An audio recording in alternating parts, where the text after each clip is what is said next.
Media's Mining Weekly is interviewing Vuslat Bayoglu, the managing director of Menar, a private investment company with a portfolio of diversified minerals that include anthracite, coal, and manganese in South Africa, gold in Kyrgyz Republic, and nickel in Turkey.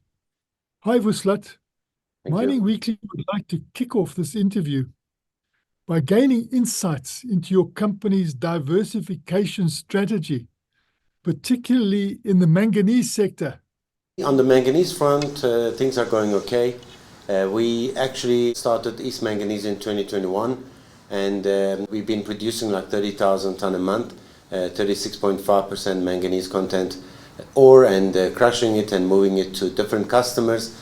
We decided to do our first bulk shipment out of Port Elizabeth. We did a 55,000 tonne cargo recently, thanks to Transnet's MECA 3 allocation. And things are actually going well, especially with the prices of manganese went up with the accident in South 32's port in Australia. It went to $5.36 per DMTU levels, which is great for manganese mining industry. So we are benefiting from that at the moment. But obviously the challenge is still on the railway side. Like we all want to move product to the port, and there are limitations, which is normal, I guess, because everybody wants to move on the same time to benefit from the high prices. We are trying to develop our second project in manganese, and we are also looking at acquiring a third project. Our second project is going to be an underground project. We've been drilling for the last 2 years to find out like how we can access to the ore. The deposit has got a feasibility study on it. It's a 50 million tonne underground deposit, and when we mine, we will take out the lower ore body seam, which is going to be 36-37% manganese content. And currently it looks feasible, but obviously with the current prices, we need to look at future prices and what we see about the manganese mining industry. But as we all also know, that South African manganese mining industry at some point will go underground in most of the mines, maybe in the next, say, 7 to 10 years' time. So this project of ours is quite important for us to keep it in our portfolio and then to develop it at the right time. So manganese is critical for our diversification strategy, but we're also looking beyond South Africa in terms of manganese and iron ore, as we informed the public that we did an MOU with Gabon, and we are looking at projects and opportunities in Gabon soon in manganese and iron ore. Oh, that's amazing news. And how does Menar's diversification strategy align with the changing energy landscape? Look, manganese is important for the electric vehicle batteries. It's an alternative system for the batteries, and we are hoping that our production on the manganese side is going to be ending up in electric vehicle battery production. That's one thing. And then the other thing is our nickel asset in Turkey is very critical for battery products for electric vehicles. And we are trying to develop that project at the moment. We are in talks with the neighboring mine, which has got a high pressure acid leach tank, and they have invested already, and they are looking for getting ore from our deposit. So instead of putting up a fully fledged like tanks or atmospheric tank leach process or HPAL, we would like to benefit from this system so that it would also create more capacity for nickel production. That would be important for actually European market. As you know, Turkey's proximity to Europe is critical. It takes like about 3 days by truck to reach Germany or to reach critical battery production area in Europe. So these are the two things that we are looking at to contribute in terms of energy landscape with our diversification strategy. And anthracite projects, particularly the new Mngani shaft at Zululand Anthracite Colliery. Martin, anthracite is critical for making steel, for making ferrochrome, ferromanganese, electrode paste, and in the case of like RBM's process where they make titanium dioxide and pig iron. So we got very strong local customer base, and we also have very strong international customer base. Like we move products to Brazil, to United States, to Vietnam, to Ukraine, and most of them need the product for making metals, and some of them need for power generation in the case of Ukraine and Vietnam.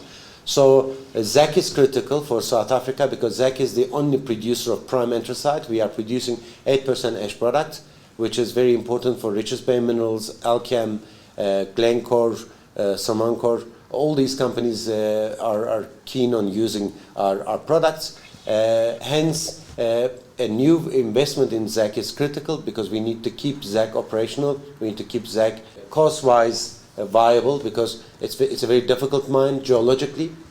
There are lots of dikes and dolerites and production challenges. So starting Mngeni Edit was critical for the life of mine at ZAC. We started about 18 months ago. We got the first anthracite in April last month, and it took about 18 months, and we spent 150 million rand to develop the Edit, and it's going to produce another 150,000 tons of run of mine per annum. We have other anthracite projects as well, looking at developing them, but they're at different stages of licensing. We see anthracite as a growth market for us, and it's also part of our diversification strategy because unlike the thermal coal, it has got a different market, it's got a different dynamics in terms of pricing. Hence, we look at bringing more anthracite projects into production. And Eskom seems to have turned a corner. Do you believe South Africa could possibly see an end to load shedding in the near future? Look, Eskom is interesting because we have surpassed about 50 days without load shedding at the moment. It shows to me that when they fill the positions with the right people, we can start getting the benefits of that. I think Eskom's current CEO has got a very difficult job, but so far he's doing very well. And I think also we're getting the benefits of the maintenance program, which is now religiously need to be implemented, and they are doing that. So the coal fleet is available. They're unplanned breakdowns reduced 4,400 megawatt, which means we have 4,400 megawatt capacity available to produce power. That is actually one of the reasons why we are having no load shedding at the moment. And the electricity availability factor went from 53% last year to 70%. So these are all good developments. And obviously Eskom not doing load shedding and then providing the base load, this also creates opportunity for the renewable energy producers because we definitely need renewable energy as complementary to the base load produced from wind or solar or biomass. And these are going to all have a greater chance when Eskom has got no issues in terms of load shedding. So I think Eskom is in the right direction at the moment, and Minister Ramakgopa was mentioning that like Kusile, Majuba, Matla, Medupi, all these power stations contributed to not to have load shedding, but also we see the improvement in Camden, Fruitplay, Arnott power stations, like the old power stations as well. So I think overall Eskom has got the good spirit at the moment, and I'm hoping that they will keep the momentum so that it's going to be good for the country, it's going to be good for the new investors, especially renewable energy investors, because Eskom's baseload issue should be sort of solved so that people can invest in renewable energy capacity.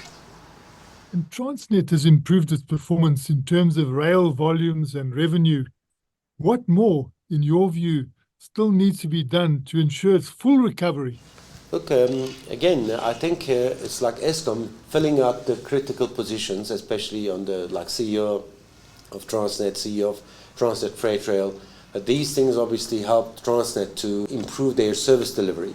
They went on the coal side from 21 trains to 28 trains a week, which is a great improvement. And they also reported that they increased their revenue base to 77.7 billion rand, which is 12% increase year on year, and their container handling improved about 2.2%. So these are all positive things, but there are fundamental challenges that Transnet has. One of them is the maintenance of the infrastructure, the ports and the rail track. This is critical. So this third-party access and on the reforms in rail is critical for the success of South Africa, because without that, they don't have really enough cash, enough balance sheet to finance their own locomotives. They're sitting with 130 billion rand debt, and private sector is interested in investing. So we are actually we are seeing it very positive what Transnet management does regarding this reform of like having a new infrastructure body, and then they maintain the tracks, and then there will be slots available for the private sector to move product to different ports. This is critical for the industry because, again, the other challenge Transnet has is the availability of locomotives. So the two things, the maintenance of the track and the ports and the availability of locomotives, are actually two killing things for Transnet's business. With the help of private sector, I think they can resolve those issues, and then we can see a stronger Transnet, and we can utilize South African tracks better.